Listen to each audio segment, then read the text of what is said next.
शांति। ओम शांति। ओम शांति। ओम शांति। ओम शांति। आज 17 जून 2024। आज बाबा ने मीठी मधुर मुरली में बताया कि बाप आया है नई दुनिया की स्थापना करने। तो बच्चों को अपने एम ऑब्जेक्ट पर फोकस करना है, क्योंकि बाबा ने बताया याद से और पढ़ाई से ही बच्चे डबल ताजधारी बनेंगे, डबल ताजधारी बनेंगे। तो उसके लिए पढ़ाई के साथ साथ दैवी गुणों की धारणा भी करनी है। बाप जो प्यार का सागर है, शांति का सागर है, पवित्रता का सागर है, तो हम बच्चों को भी उसका स्वरूप बनना है। बाप आया है बच्चों को बेहद का सुख देने के लिए, हद का नहीं, बेहद का सुख जो आत्मा को प्राप्त होता है ना, अल्पकाल का नहीं, सदा काल का। तभी बाप को कहा जाता है वह कैसा है, निष्काम सेवाधारी। निष्काम सेवा करता है, खुद तख्ते ताउस नहीं लेता, खुद स्वर्ग में नहीं आता, लेकिन बच्चों को तख्त पर बिठाता है। सुनते हैं आज के डायरेक्ट ईश्वरीय महावाक्य। ओम शांति। ओम शांति। बाबा कहते मीठे बच्चे, क्या कहा बाबा ने, मीठे बच्चे, याद और पढ़ाई से ही डबल ताज मिलेगा। इसलिए अपनी एम ऑब्जेक्ट को सामने रख दैवी गुण धारण करो। याद और पढ़ाई से ही डबल ताज मिलेगा, इसलिए अपनी एम ऑब्जेक्ट को सामने रख दैवी गुण धारण करो। आज की मुरली से प्रश्न है, विश्व रचयिता बाप तुम बच्चों को की कौन सी खिदमत सेवा करते हैं। विश्व रचयिता बाप तुम बच्चों की कौन सी खिदमत, खिदमत माना सेवा करते हैं। कौन सी सेवा करते हैं बाप, क्या सेवा कर रहे हैं बाप आकर के, पढ़ाई, हाँ पढ़ाई पढ़ा रहे हैं, पतित से पावन बना रहे हैं। और क्या सेवा कर रहे हैं, और क्या सेवा कर रहे हैं,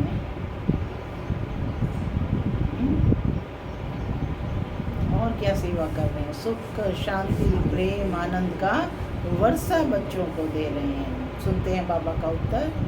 बाबा कहते बच्चों को बेहद का वर्षा दे सुखी बनाना यह खिदमत है। बाप जैसी निष्काम सेवा कोई नहीं कर सकता। बेहद का बाप किराए पर तख्त लेकर तुम्हें विश्व का तख्त नशीन बना देते हैं।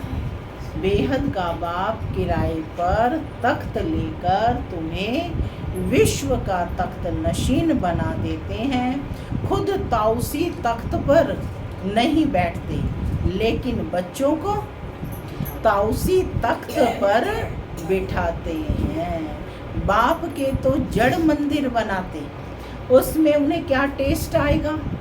शिव बाबा के तो केवल जड़ मंदिर बनते हैं ना, तो कहते उसमें उन्हें क्या टेस्ट आएगा।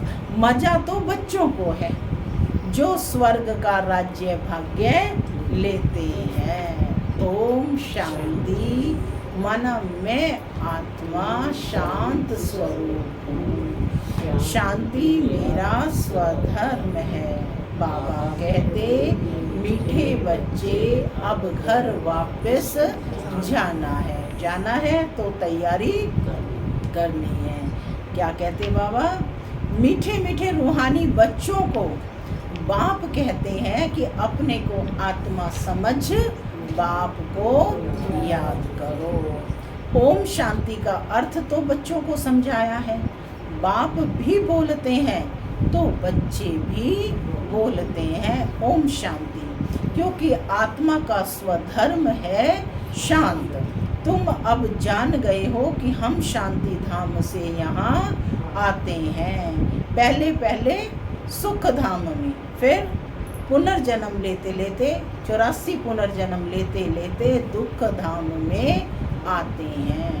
यह तो याद है ना, पूछ रहे हैं बाबा, ये याद है ना? बच्चे 84 जन्म लेते, जीव आत्मा बनते। बच्चे जब 84 जन्म लेते हैं तो क्या बनते हैं? जीव आत्मा। जीव आत्मा कब कहा जाता है? जब आत्मा शरीर में आती है ना, तो जीव आत्मा बनते। बाप जीव आत्मा नहीं बनते, कहते हैं मैं टेम्परेरी इनका आधार लेता हूँ, नहीं तो पढ़ाएंगे कैसे?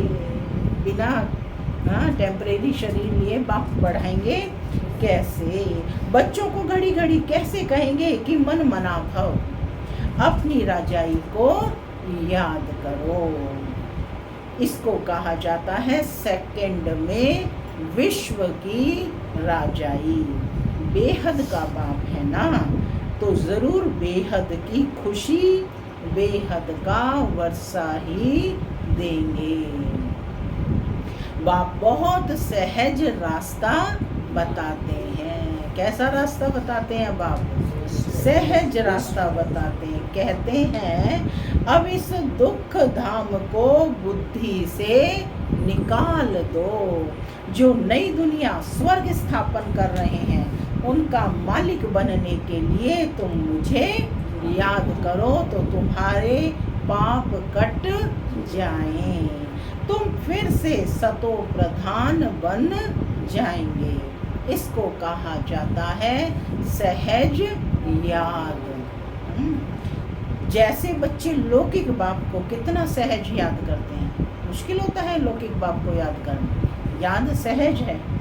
वैसे तुम बच्चों को बेहद के बाप को याद करना है।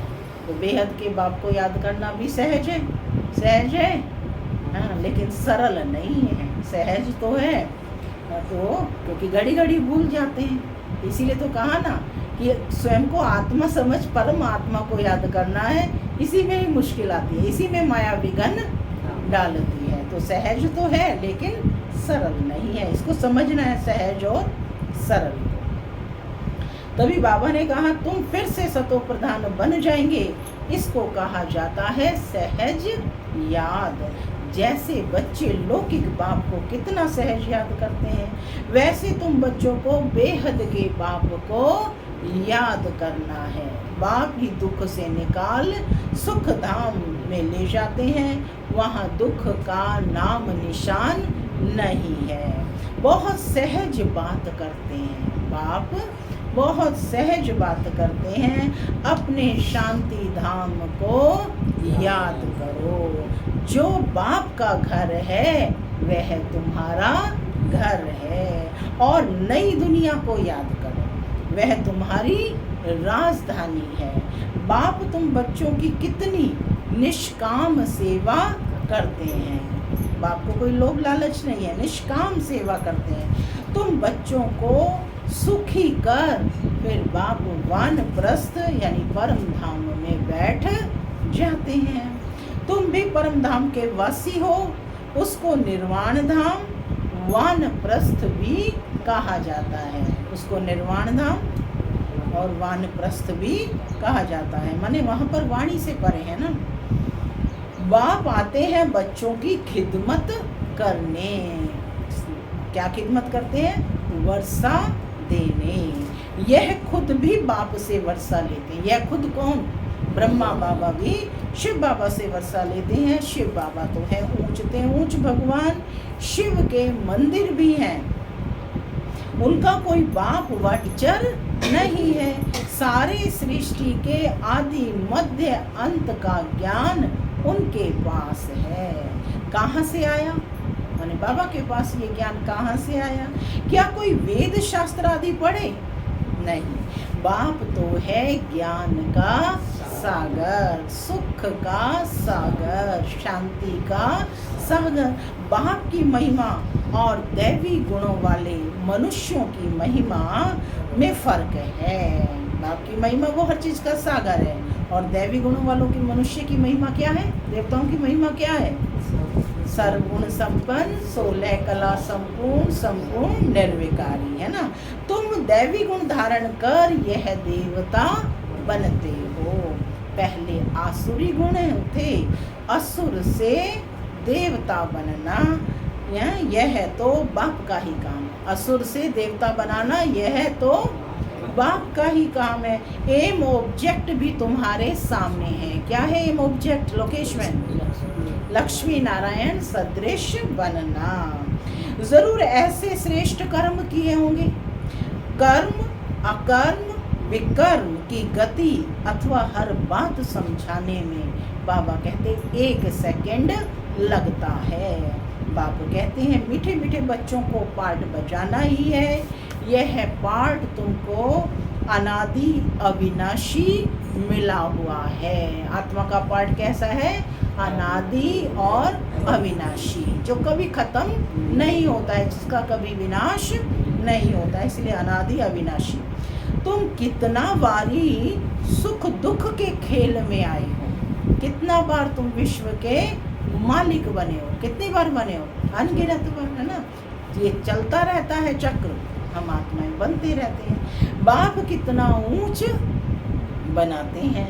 परमात्मा जो सुप्रीम सोल है वह भी इतना छोटा है। वह बाप ज्ञान का सागर है। तो आत्माओं को भी आप समान बनाते हैं। तुम प्रेम के सागर, सुख के सागर बनते हो। देवताओं का आपस में कितना प्रेम है, कभी झगड़ा नहीं होता, तो बाप आकर तुम्हें आप समान बनाते हैं और कोई ऐसा बना ना सके। खेल स्थूल वतन में होता है। खेल कहाँ होता है? ना मूल वतन में होता है, ना सूक्ष्म वतन में। खेल कहाँ होता है? स्थूल वतन में, जहाँ आत्मा शरीर में आकर के पार्ट बजाती है। तो सारी चीजें यहीं पर होती हैं। तो कहते हैं खेल स्थूल वतन में होता है। पहले आदि सनातन देवी देवता धर्म, फिर इस्लामी, फिर बौद्धि आदि नंबरवार इस मांडवे में व नाटकशाला में आते हैं। इस दुनिया को क्या कहा? मांडवा और नाटकशाला। 84 जन्म तुम लेते हो। गायन भी है। क्या गायन है? आत्माएं परमात्मा अलग रहे बहुकाल, सुंदर मेला तब मिला लगा जब सतगुरु मिला तला। बाप कहते हैं मीठे मीठे बच्चों, पहले पहले विश्व में पार्ट बजाने तुम आए हो। मैं तो थोड़े समय के लिए इनमें प्रवेश करता हूँ। यह तो पुरानी जुत्ती है। पुरुष की एक स्त्री मर जाती है तो कहते हैं पुरानी जुत्ती गई, अब फिर नई लेते हैं। यह भी पुराना तन है। जुत्ती किसको कहा है? तन को, शरीर को। 84 जन्मों का चक्र लगाया है। तत्त्वम तुमने भी, है ना। तो मैं आकर इस रथ का आधार लेता हूँ। कौन कह रहे हैं ये? शिव बाबा। पावन दुनिया में तो कभी मैं आता ही नहीं हूँ। बाप पावन दुनिया में नहीं आते हैं। तुम पतित हो। कौन हो तुम? पतित हो, इसलिए मुझे बुलाते हो कि आकर हमको पावन बनाओ। आखिरी तुम्हारी याद फलीभूत होगी ना, जब दुनिया खत्म होने का समय होता है तब मैं आता हूँ। ब्रह्मा द्वारा स्थापना, ब्रह्मा द्वारा अर्थात ब्राह्मणों द्वारा। पहले चोटी ब्राह्मण, फिर क्षत्रिय, फिर वैश्य, है ना, शूद्र। तो बाजोली खेलते हो। अब देह अभिमान छोड़ देही अभिमानी बनना है।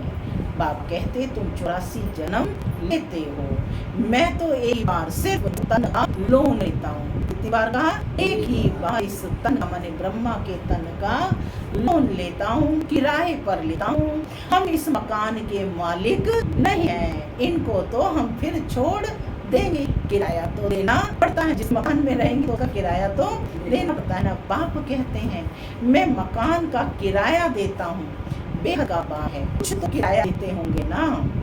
यह तख्त लेते हैं तुमको समझाने के लिए ऐसा समझाते हैं जो तुम भी विश्व के तख्तनशीन बन जाते हो, माने मालिक बन जाते। खुद कहते हैं मैं नहीं बनता हूँ, डायरेक्ट स्पीच है, भगवान कहते मैं नहीं बनता हूँ। तख्त नशीन अर्थात ताउसी तख्त पर बिठाते हैं, माने राज सिंहासन पर बिठाते हैं। शिव बाबा की याद में सोमनाथ का मंदिर बनाया है। आप कहते हैं इसमें मुझे क्या टेस्ट आएगी, क्योंकि मंदिर कैसा है, जड़ मंदिर है, जड़ पुतला रख देते हैं। मजा तो तुम बच्चों को स्वर्ग में है ना, चैतन्य में पार्ट प्ले करते हो, मैं तो स्वर्ग में आता ही नहीं हूँ। फिर भक्ति मार्ग जब शुरू होता है तो यह मंदिर आदि बनाने में कितना खर्चा किया, फिर भी चोर लूट ले गए। रावण के राज्य में तुम्हारा धन दौलत आदि सब खलास हो जाता है। अभी बहता उसी तख्त है। बाप कहते हैं जो हमारा मंदिर बनाया हुआ था वह मोहम्मद गजनवी आकर लूटकर ले गए। भारत जैसा साल्वेंट और कोई देश नहीं, भारत जैसा साल्वेंट और कोई देश नहीं, माने भारत जैसा पवित्र महान और कोई देश नहीं, इन जैसा तीर्थ और कोई बन नहीं सकता। परंतु आज तो हिंदू धर्म के अनेक तीर्थों पड़े हैं। वास्तव में बाप जो सर्व की सदगति करते हैं, तीर्थ तो उनका होना चाहिए। ये भी ड्रामा बना हुआ है, समझने में बहुत सहज है, परंतु नंबरवार ही समझते हैं, क्योंकि राजधानी स्थापन हो रही है। स्वर्ग के मालिक यह लक्ष्मी नारायण है, यह है उत्तम से उत्तम पुरुष। ये कैसे हैं? उत्तम से उत्तम, सबसे उत्तम, सर्वोत्तम, जिनको फिर देवता कहा जाता है। दैवी गुण वाले को देवता कहा जाता है। यह ऊंच देवता धर्म वाले प्रवृत्ति मार्ग के थे। उस समय तुम्हारा प्रवृत्ति मार्ग रहता है, बाप ने तुमको डबल ताजधारी बनाया है। कैसा बनाया है बाप ने तुमको? डबल ताजधारी। डबल ताज कौन कौन है? रत्न जड़ित ताज और दूसरा लाइट का ताज, पवित्रता का ताज उसको कहते हैं, लाइट का ताज।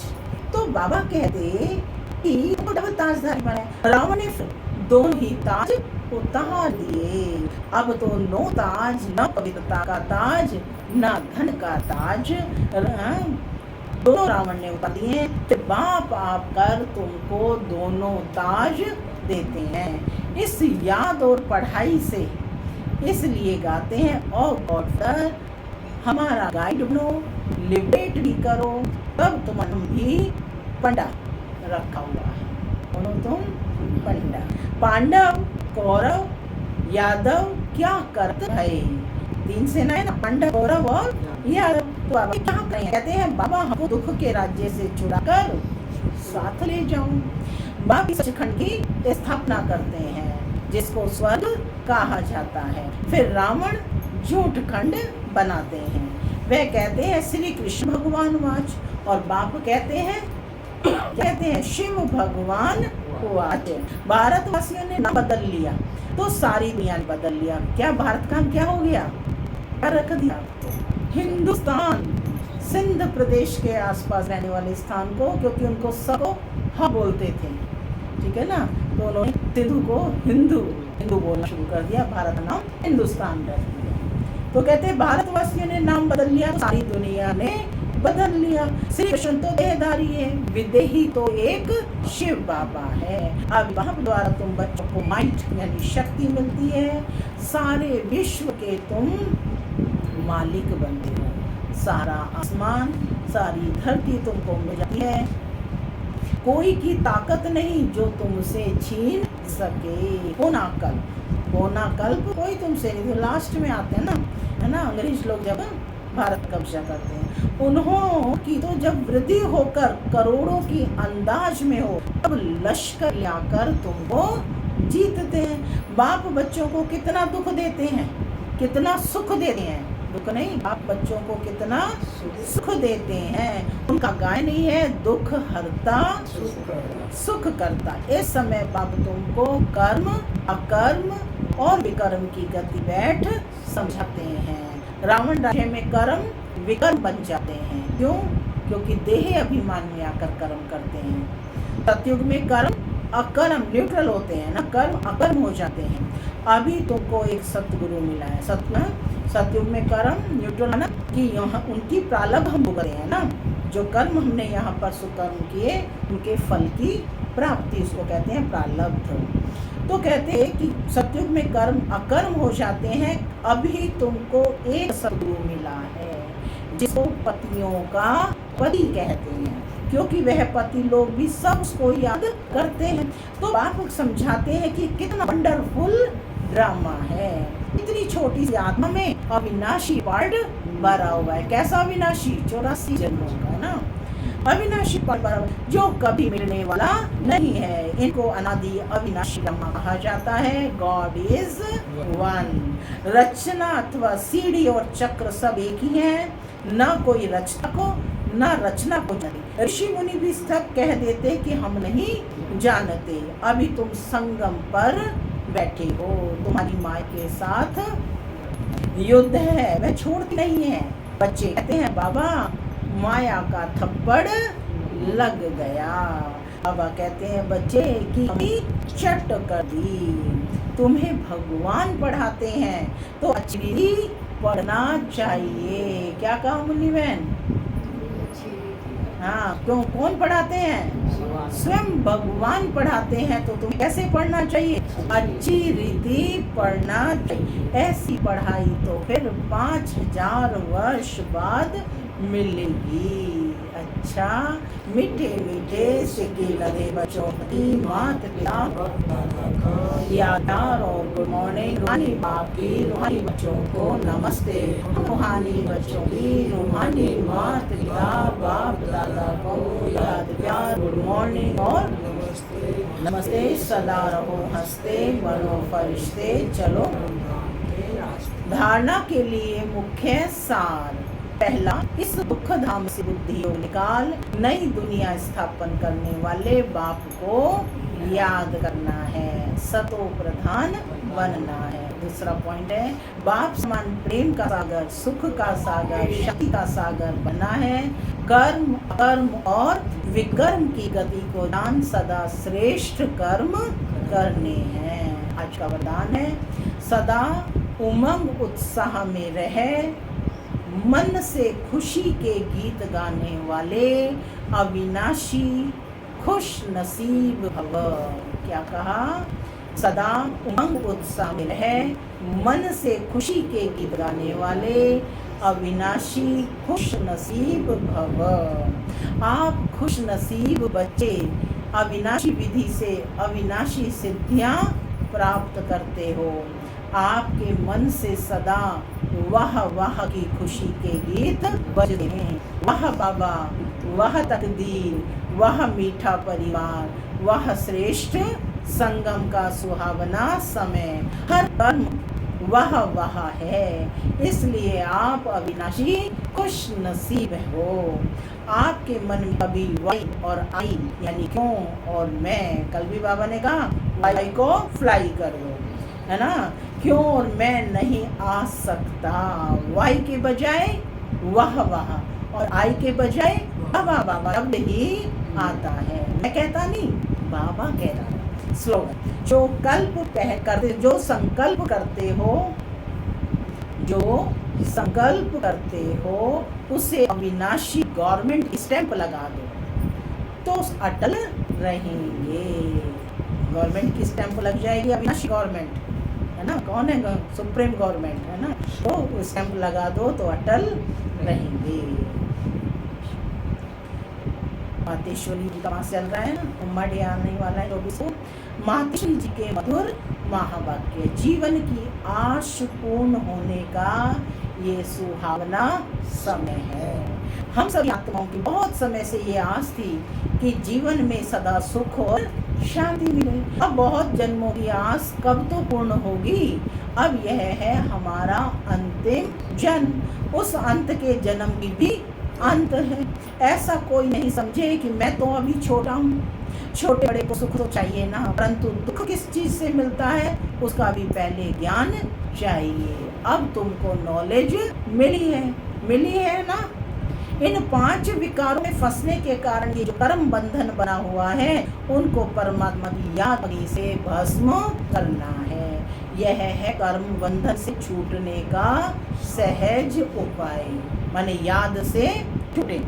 तो इस सर्वशक्तिमान बाबा को चलते फिरते श्वासों श्वास याद करो। अब यह उपाय बताने की सहायता खुद परमात्मा आकर करता है, परंतु इसमें पुरुषार्थ तो हर एक आत्मा को ना करना है। परमात्मा तो बाप टीचर गुरु रूप में आए हमें वर्षा देते हैं, तो पहले उस बाप का हो जाना है, फिर टीचर से पढ़ना है, जिस पढ़ाई से हम भविष्य जन्म जन्मांतर की सुख की प्रारब्ध बनेगी, अर्थात जीवन मुक्ति पद में पुरुषार्थ अनुसार मर्तबा मिलता है और गुरु रूप में पवित्र बनाए मुक्ति देता है।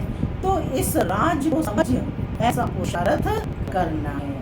यही टाइम है पुराना खाता खत्म कर नई जीवन बनाने का, माने सेटलमेंट का समय यही है, तो अभी पुरुषार्थ करना है। तो कहते हैं कि इसी समय जितना पुरुषार्थ कर अपनी आत्मा को पवित्र बनाएंगे, उतना ही शुद्ध रिकॉर्ड भरेंगे, फिर सारा कल्प चलेगा। माना पुराना डिलीट होता जाएगा, नया भरता जाएगा, तो पुरुषार्थ करते जाएंगे, वह भरता जाएगा। तो सारे कल्प का मदार इस समय की कमाई पर है। देखो, इस समय ही तुम्हें आदि मध्य आधा ज्ञान मिलता है। हम सो देवता बनना है। क्या बनना है? हमको सो देवता बनना है, और अपनी चढ़ती कला है, माने हम ब्राह्मण सो देवता बनते हैं। ये चढ़ती कला है, फिर वहाँ जाके प्रारब्ध भोगेंगे। वहाँ देवताओं को बाद का पता नहीं पड़ता कि हम गिरे। अगर यह पता होता कि सुख भोगना फिरना है, तो गिरने की चिंता में सुख भी भोग नहीं सकेंगे। तो यह ईश्वरीय कायदा रचा हुआ है कि मनुष्य सदा चढ़ने का पुरुषार्थ करता है, अर्थात सुख के लिए कमाई करता है। परंतु ड्रामा में आधा आधा पार्ट बना हुआ है। जिस राज को हम जानते हैं, माने हम ब्राह्मण बच्चे जानते हैं, परंतु समय सुख की बारी है तो पुरुषार्थ कर सुख लेना है। यह है पुरुषार्थ की खूबी। एक्टर का काम है एक्ट करने में समूह रूपी से पट बजाना है। जब एक्टिंग कर रहा है तो उसको पूरा अपना पट अच्छे से बजाना है। जो देखने वाले क्या कहेंगे, हेयर हेयर वाह वाह करें। इसलिए हीरो हीरोइन का पार्ट देवताओं को मिलना है, जिन्हों का यादगार चित्र गाया और पूछा जाता है। निर्विकारी प्रवृत्ति में रह कमल फूल समान अवस्था बनाना, यही देवताओं की खूबी है। इस खूबी को मिलने से ही भारत की ऐसी दुर्दशा हुई है। अब फिर से ऐसी जीवन बनाने वाला खुद परमात्मा आया हुआ है। अब उनका हाथ पकड़ने से, देखो, हाथ पकड़ने से जीवन नैया पार होगी। अच्छा, ओम शांति, ओम शांति।